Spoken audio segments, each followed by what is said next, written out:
gutanga ijambo mu banyagihugu.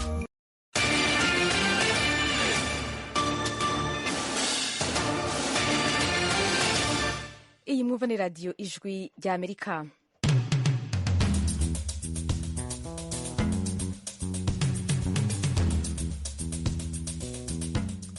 iradiyo ijwi rya Amerika isamiranira i Washington DC mu Kirundi no mu Kinyarwanda. Mwiriwe neza nshuti mwese muduteze amatwi, muri kumwe na Oriane Tangishaka.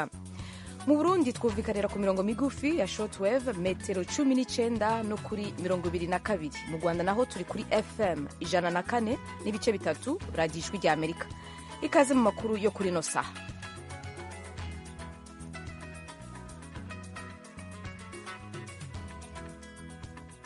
Kuri uyu wa kabiri perezida w'u Rwanda Paul Kagame yatangaje ko hari icizere ko mu minsi iri imbere umubano w'u Rwanda n'u Burundi uzosubira kuba mwiza.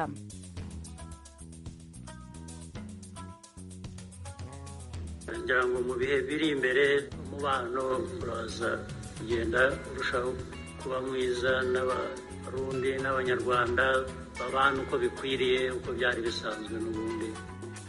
Uyu ni perezida Paul Kagame w'u Rwanda. Abanyagihugu bo mu ntara ya Bujumbura bavuga ko batoroherwa gushika ku mugwa mukuru w'intara yabo kubera amabarabara atari meza. Abategetsi mu gihugu ca Uganda bariko bararondera gushiraho itegeko ritegeka abanyagihugu gufata incanco zo kwikingira ikiza ca coronavirus.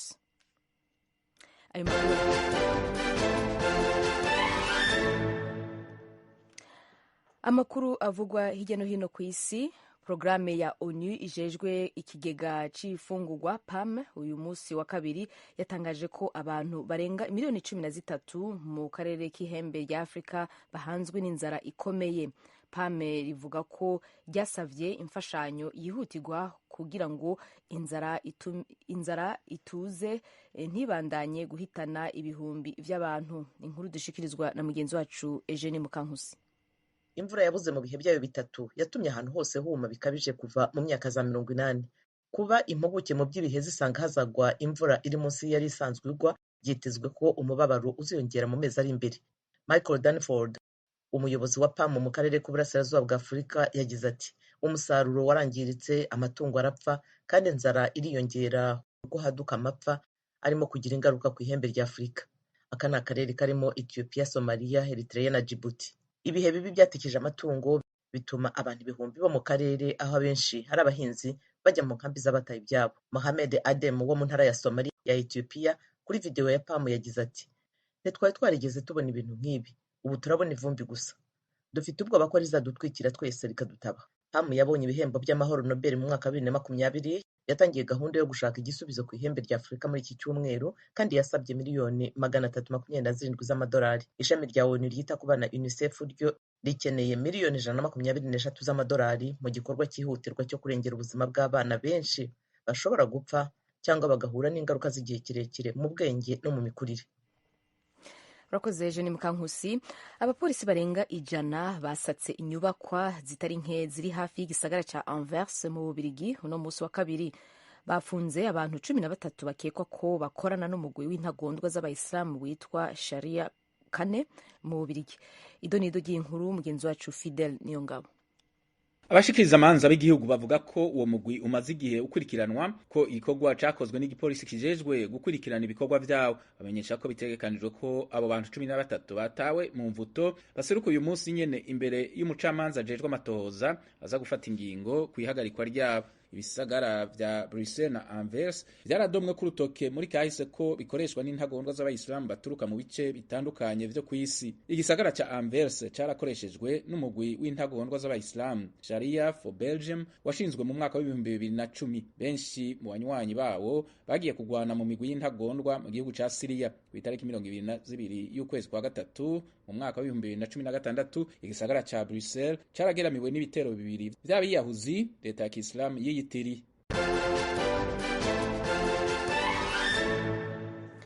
Muriko mubandanya kumviriza radiyo ijwi rya Amerika isamiranira i Washington DC mu Kirundi no mu Kinyarwanda. Mu kanya mu makuru yo mu karere k'ibiyaga binini.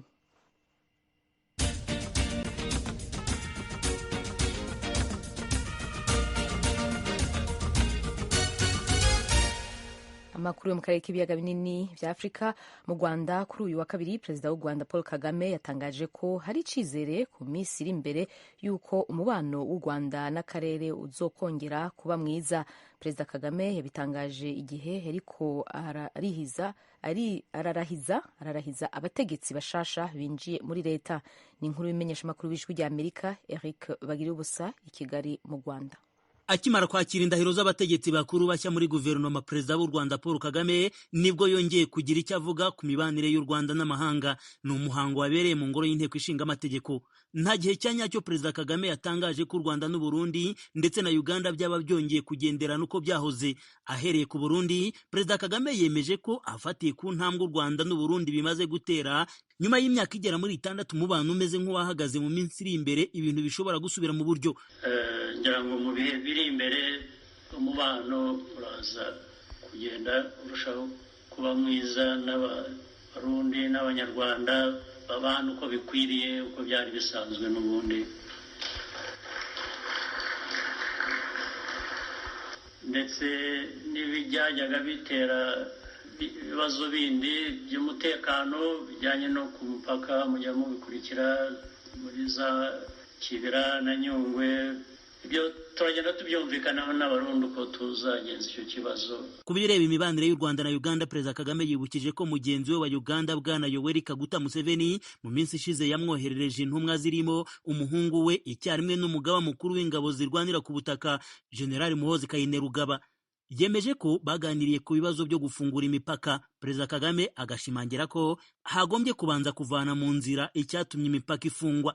Iyo ntumwa yazanye ubutumwa isa ni mu biganiro twumvikana ko hari ibyo twese twakora, ndetse ariko nge nkomeza kuvuga ko gufungura umupaka ni byiza, ariko gufungura umupaka udakemuye ikibazo cyatumye umupaka ufungwa ntabwo ari byo, ntabwo byakunda. Habaho kwemeranya ko n'ibyateye umupaka gufungwa nabyo bigiye kwitabwaho. Impamvu u Rwanda rusobanura rwashingiyeho rufunga imipaka iruhuza n'umuturanyi wo mu majyaruguru nuko abanyarwanda bajya muri Uganda bagerayo bagahohoterwa. Uganda ibashinja ibikorwa byo kuvogera ubusugire bwayo binyuze mu butasi. Kuri perezida Kagame we ni ikinyuranyo. Ariko gutata, ukohereza abanyarwanda bose kujya gutata, kohereza abantu magana igihumbi gutata, kohereza n'abana n'abakecuru ikiguzi cyacyo ntabwo uzi ko cyangana n'icyo waba ushaka muri uko gutata. Waba uri umuginga ukabije. Kugeza ubu umupaka wa Gatuna niwo wafunguwe mu mpera z'ukwezi gushize, ariko abaturage b'ibihugu byombi ntibaratangira kongera kugenderana. Perezida Kagame akizeza ko hari ibyo Uganda yemeye ikiri kunoza. Ubu rero umupaka warafunguye, twarafunguye muri Uganda, naho hari ibyo batangiye gukora bigaragara ko bavana za nzitizi cyangwa bya bindi byatumye umupaka ufungwa mu nzira, bagenda bivana mu nzira. Biragaragara, turabikurikiranira hafi, turabiganira nabo, ndibwira ko nabyo turi mu nzira nziza. Naho kukirebana n'imibanire y'u Rwanda n'igihugu cya Repubulika ya Demokarasi ya Kongo, umukuru w'u Rwanda nubwo atayitinzeho ntiyabuze kwemeza ko hakigaragara ikibazo cy'umwanzi w'u Rwanda abereye ku isonga. N'umwanzi avuga ko amaze imyaka isaga 25 n'abandi bagenda bamwiyongaho. Mu mvugo ishimitse, perezida Kagame akavuga ko mu nzira izo arizo zose kizakemuka. Impamvu hanze amaso muri Kongo ni FDLR n'indi mitwe iri muri Kongo ishobora kuvanga na ADF, kubera urabona ko hari connection. Ibyo tubihanze amaso, ariko tuzabikemura uko bikwiye kuba bikemura. Hari aho twinginga, hari aho twumvikana, hari aho dusaba, hari n'aho iyo byarenze umurongo tutagira uwo dusaba, tukakemura ikibazo uko gikwiye gukemuka. mu ijambo rye Perezida Kagame yongeye kwibutsa ko u Rwanda rufite ingabo mu bihugu bya Repubulika ya Centrafrica no muri Mozambique. Muri Centrafrica hari ingabo z'abanyarwanda zigendera ku masezerano ya Loni n'izindi ziriyo ku bwumvikane bw'ibihugu byombi. Perezida Kagame akavuga ko byose bigamije kubungabunga amahoro. Ku gihugu cya Mozambique by'umwihariko mu ntara ya Cabo Delgado yari yibasiwe n'umutwe w'iterabwoba, Perezida Kagame yabwiye abanyarwanda ko magingo iyo ntara itekanye byibura ku kigero cya 85%. Gusa yasezeranije ko izo ngabo u Rwanda rwohereje mu bihugu byombi zishobora kuzatindayo bitewe n'uko umutekano uzaba wifashe. Muri uwo muhango wo kurahiza abategetsi bakuru bashya muri guverinoma mu mvugo y'amarenga, Perezida Kagame yanenze ibihugu avuga ko bishaka gutera inkunga abarwanya ubutegetsi bwe, abakurira inzira ku murima ko byose ntacyo bizageraho. Abarahiye ni Bwana Ernest Nsabimana uherutse kuba minisitiri w'ibikorwa remezo ndetse na Patricie Uwase umunyamabanga wa leta muri iyo minisiteri. Perezida Kagame agasaba abategetsi kureka kurahira byo kurangiza umuhango, ahubwo bakarahirira kuzuza inshingano mu nyungu z'igihugu muri rusange. Bagira ubusa ijwi ry'Amerika i Kigali. Urakoze cyane Eric kuri iyo nkuru. Tuve mu Rwanda dukubitire mu Burundi. Abanyagihugu bo mu ntara ya Bujumbura bavuga ko batoroherwa gushika mu mugwa mukuru w'intara yabo. Bavuga ko bitumwa nuko ibarabara rije ku mugwa mukuru w'iyo ntara torohereza uruja n'uruza rw'abantu n'ibintu. Basaba ko ryokorwa kugira intara yabo itere imbere nk'izindi. Inkuru y'ijwi ry'Amerika yifatanyije n'abanywanyi bayo tuyisomerwa n'umumenyeshamakuru w'ijwi ry'Amerika Desire Hatungimana ari Kigali mu Rwanda. Kugira bashike ku mugwa mukuru w'intara ya Bujumbura, baba ababa mu micungararo y'ibarabara rigana ku mugwa mukuru w'intara canke abarengana, bavuga ko ryuzuye mu binogo n'amabuye. Babwiye abakunzi b'ijwi ry'Amerika ko iryo barabara ritari rikwiye kumera uko rimeze bino gihe, bafatiye ku kamaro karyo. Inkukura ikigendera hitana imirima y'abantu kubera imvovo ari nyinshi iriko iraca mu mabarabara, kandi ribarabara rija ku mugwa mukuru w'intara komine Sare. Kubona nk'ibarabara nk'iri rimeze ukuye rija ku mugwa mukuru w'intara, kuko ni barabara riteye isoni, ibimangamanga biri mu mabarabara, hariho n'ibisiduka bigasidukira mu ibarabara bigatuma aho hantu haguma hatembagara. Hari n'ahandi aha bituma n'iryo barabara kubera ritameze neza rituma umuvuduko w'amazi uva mu ibarabara ukurukira munsi imisozi ikaguma itindagurika. Naho iryo barabara rirangwamwo ibinogo n'amabuye, abagendesha ivyuma vyunguruza abantu n'ibintu bavuga ko ivyuma vyabo bihononekarira. Uno mukenyezi akavuga ko ivyo bica bituma basabwa amafaranga menshi mu kwiyunguruza bakoresheje ivyo vyuma. Kuko nka twebwe abanyagihugu bato bato tugiye nko kurangura utuntu itike iratugora cyane, nkarwo dutangira 500 mu kumanuka, ubuye duca dutanga 1500. Aho rero ivyo nivyo bintu bitugoye. Abitura ibiro vya buramatari w'intara ya Bujumbura baturutse mu makomine agize intara ya Bujumbura nta rindi barabara bikorako, bagasaba nyabona ko ryokorwa kugira intara yabo itera imbere nk'izindi. Kubona nk'ibarabara nk'iri rimeze ukuye rija ku mugwa mukuru w'intara ritubakiye ngo dushikira imbere bikagenda neza, kuri barabara karikora tukaja ku mugwa mukuru tugenda neza, nka kujya kwiyo hepfo mu gisagara. Hano mu gisagara amabarabara arubakiye. Twebwe rero tubona ko rikwiye gukorwa, hama abanyagihugu bagaca heza, eka n'abatware bagaca heza. Rero mu binyakuri n'abatware boba babishoboye bagerageze barakwa iryo barabara ryokorwa, bishoboka babijemwo kugira iryo barabara n'ukuri rikorwe. Ibarabara ahantu hatagira ibarabara n'ibintu bigenda neza. Buramatari w'iyo ntara aremeza ko amabarabara yo mu ntara arongoye ameze nabi haraheze igihe kitari gito. Yabwiye abakunzi b'ijwi ry'Amerika ko leta ifise umugambi wo kuyasanura. Desire Sengiyumva ni buramatari w'intara ya Bujumbura. Amabarabara aja ku mugwa mukuru w'intara ya Bujumbura ahanini n'abiri. Rimwe rihanyuka kuri barabara RN1. Iryo barabara kuva kuri RN1 bigushika ku mugwa mukuru ni ibirometero 11. Ni barabara rigendeka nabi cyane, ibarabara ry'ibivu rishaje. Rero twaragerageje kuvuga kubwira ubushikanganje bubijejwe, ubu rero bariko barisuganya, baramaze kucaho barapima, bashyiraho dupiquetage kugira ngo iryo barabara barisharge barishiremwo kariyeri. Turizigiye ko vuba ico gikorwa kizotangura. Mu kurindira ko ibikorwa bitangura, hari ico buramatari w'intara ya Bujumbura asaba barongoye nuko aho bishoboka baba barasibura ayo mabarabara kugira uruja n'uruza rw'abantu n'ibintu rubandanye buke buke muri iyo ntara yo mu burengero bw'u Burundi. Banywanyi b'ijwi ry'Amerika, uretse kutwumvira ku mirongo ya FM, ku mirongo migufi ya shortwaves, kuri Facebook na internet mushobora kutwumva biciye ku matelefone yanyu ngendanwa. ku batwumva muri Tanzania muhamagara ku nimero guteranya 2 5 5 4 1 1 2 ubusa 1 ubusa 6 abatwumva muri Kenya namwe mugahamagara kuri guteranya 2 5 4 2 ubusa 5 2 9 3 2 9 4. Kuri mwe mutwumva muherereye muri Amerika muhamagara kuri guteranya 1 3 5 1 9 9 9 5 1 8 5. Ijwi rya Amerika ryongeye kubashimira kuba mudahengeshanya kuryumviriza. Ijwi rya Amerika ni radio yanyu. Amakuru y'iradiyo Ijwi rya Amerika arabandanya. Gukuramwo inda ni ingingo itavuga ko rumwe ku isi yose.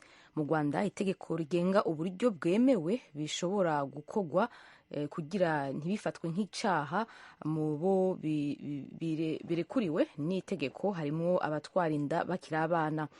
Muri iki gice cy'ikiganiro muri Isanga mugenzi wacu Geoffrey Mutagoma yaganiriye na Dr Alfodis Kagaba aserukira ikigo cita ku magara y'abantu HDI. Barabira hamwe niba kuba ari itegeko ryanaguwe ku buryo bworohereza abashaka gukuramwo inda vyabaye inyishu canke ikibazo kugwaruka. Tubatega amatwi. Imibare mu by'ukuri uretse ko binagoye bisaba ko haba hakozwe ubushakashatsi bwimbitse.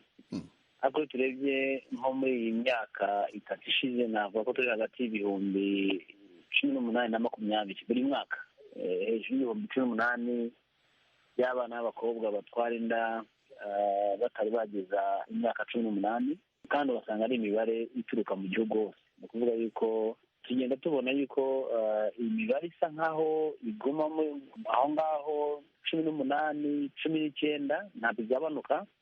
Nta nubwo twanavuga ko yiyongera cyane, ariko kubera yuko ari ikibazo gihangayikishije, navuga ko nabwo ubwabyo no kuba abantu bavuga imibare ndetse bakabona bitanakwiriye ni intambwe buriya imaze guterwa.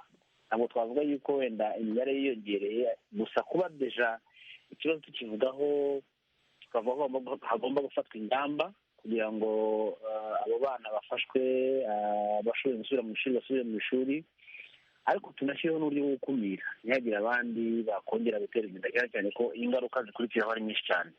Navuga ko imibare iri aho ngaho buri mwaka usanga turi mu bihumbi 19 20, kandi ukabona ko ari ikibazo kimaze igihe. Gusa igishimishije ni uko inzego zose bireba muri ino minsi barimo bakiganiraho kugira ngo harebe ingamba zafatwa n'izimaze kugenda zifatwa kugira ngo turebe uburyo hakumirwa ntidukomeze kugira abana batera inda batari bazaza imyaka.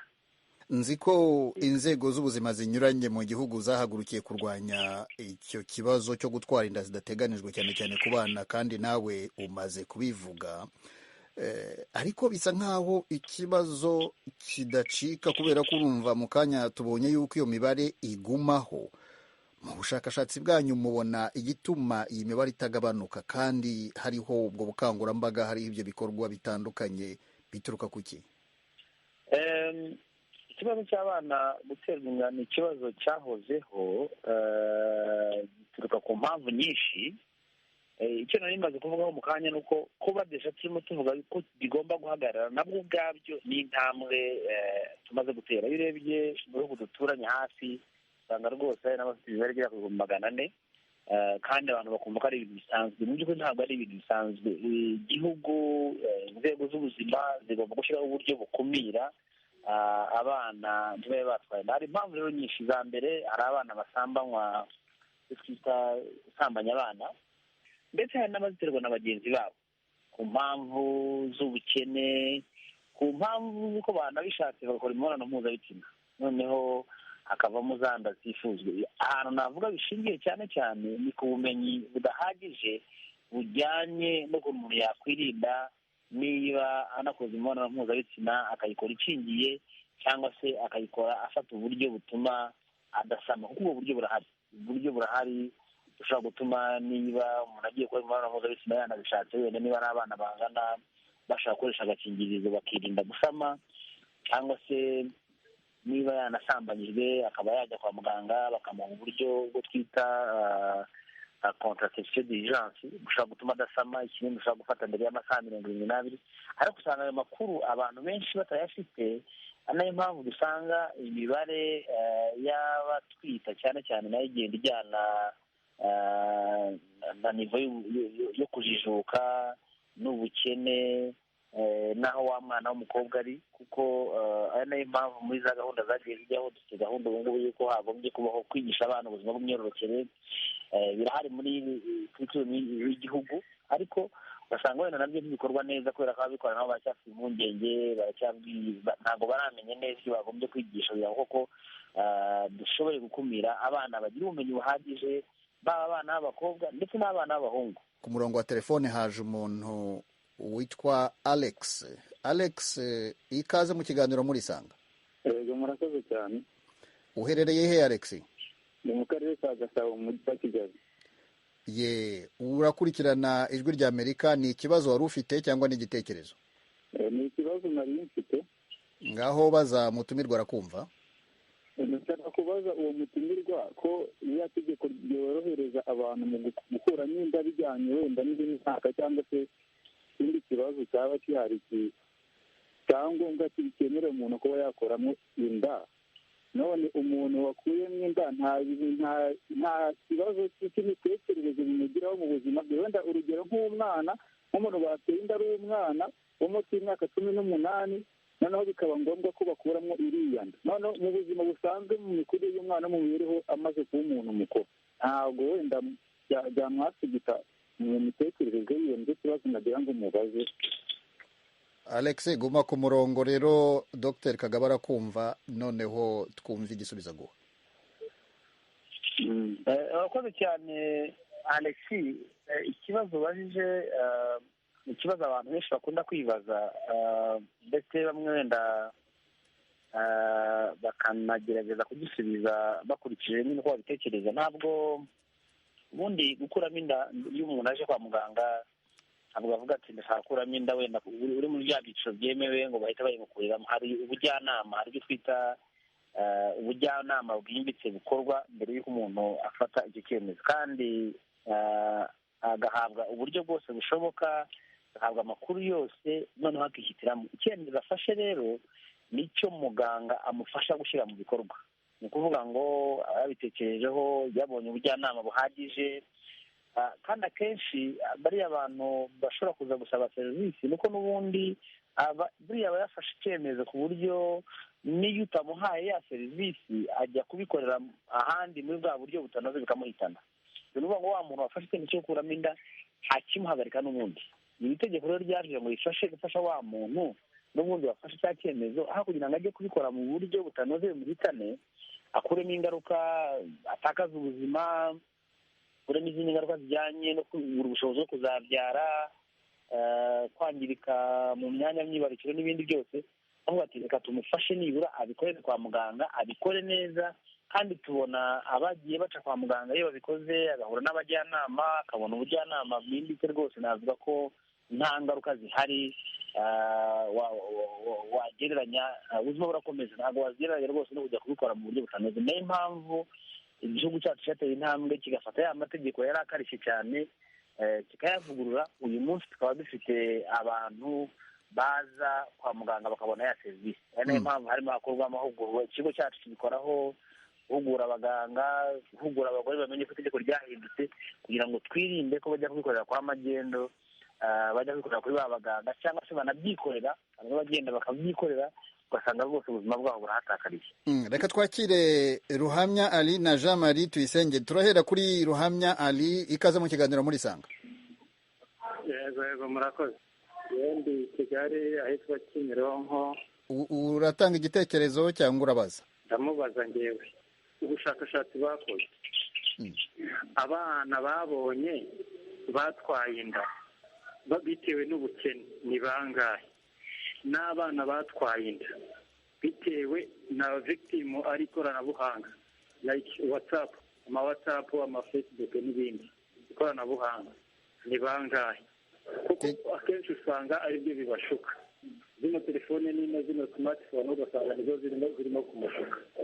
Ikindi kibazo cya gatatu ngira ngo mubaze nanone cya kabiri kuko cyari cya mbere cya kabiri ese gukuramo inda ujya kuri centre de santé ujya kuri hopitale ujya kilinike ujya hehe ese kugira ngo ujyeyo bisaba iki kugira ngo ujye aho ngaho baradusobanurira aho bisaba iki witwaza iki ese ibyo bikorerwa kuri mituweli niyihe inshuwarensi bisabwa wikorera ujya kuyikuramo 100% uza kwirihira ibikoresho uza gukoresha ni 100%. Ruhamya abaje ibibazo bikomeye ntabwo navuga ko tubifitiye ubushakashatsi ariko wenda numva ari bumwe mu bushakashatsi bukeneye gukorwa kandi akoze neza kwibutsa ikintu cya WhatsApp.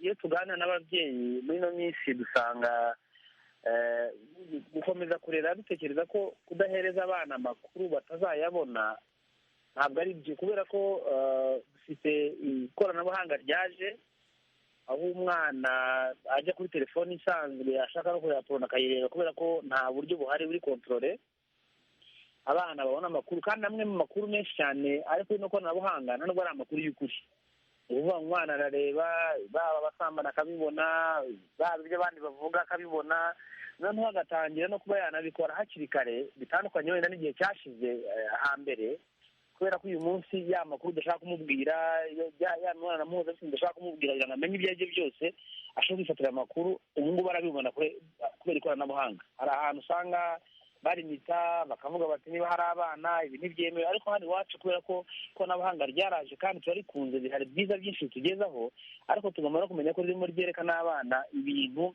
twagombye kuba twarabonye umwanya wo kubasobanurira ntibazabone amakuru atariyo.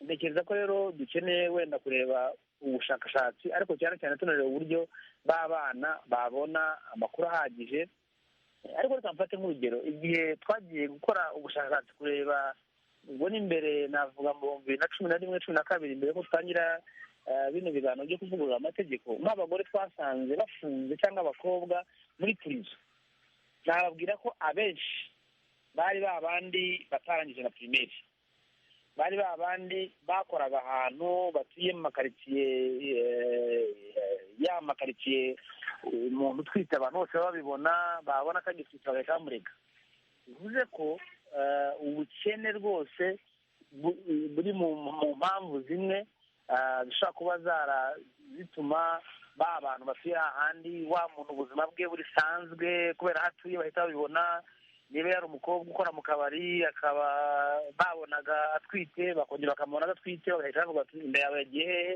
ariko ugasanga rwose abo twasanze urebye imyirondoro yabo bariya abana babariwe abenshi ni abana baturuka ahantu hatifashije bafite ubumenyi bukeya kuko uko ubumenyi bwiyongera umwana w'umukobwa ufite ubumenyi ashobora kuvuga ati nakoze imibonano mpuzabitsina y'ino joro reka ngende mfate ikinini wenda kiragura amafaranga ya nayo akakibona kubera ko afite ayo makuru akakigura bigatuma nibura adatwara ayandi. Ikibazo cya kabiri rero itegeko rivuga yuko umuntu wemerewe gukuramo inda ni muganga no kuvuga dogiteri.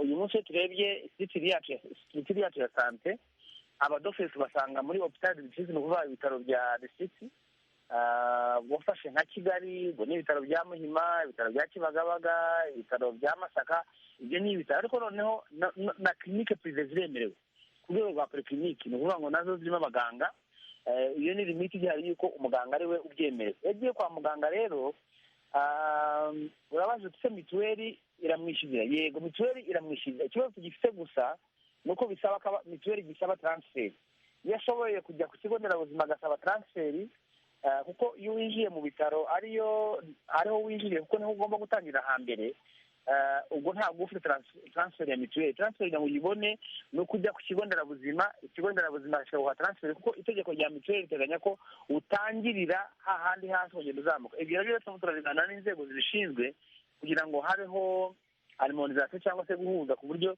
wa muntu uje mu bitaro ntibamusabe transfer ahubwo bahita bamuha serivisi byihuse. Igihe rero kuba yakwishyurirwa na mituweli cyangwa ntishyurirwa na mituweli biterwa n'igihe afite transfer cyangwa adafite transfer. harakoze mugenzi wacu Geoffrey Mutagoma kuri icyo kibazo cyo gukuramo inda baganiriye n'umutumire wiwe. Aho ni naho duraje ibiganiro n'amakuru twabateguriye kuri ino saha. Mwari muri kumwe na Oriane Tangishaka, turabashimiye tubararika kubandanya mwumviriza ibindi biganiro n'amakuru iradijwi rya Amerika. Site yacu ni wezi 3 akaburungu radio yacu VOA akaburungu.com.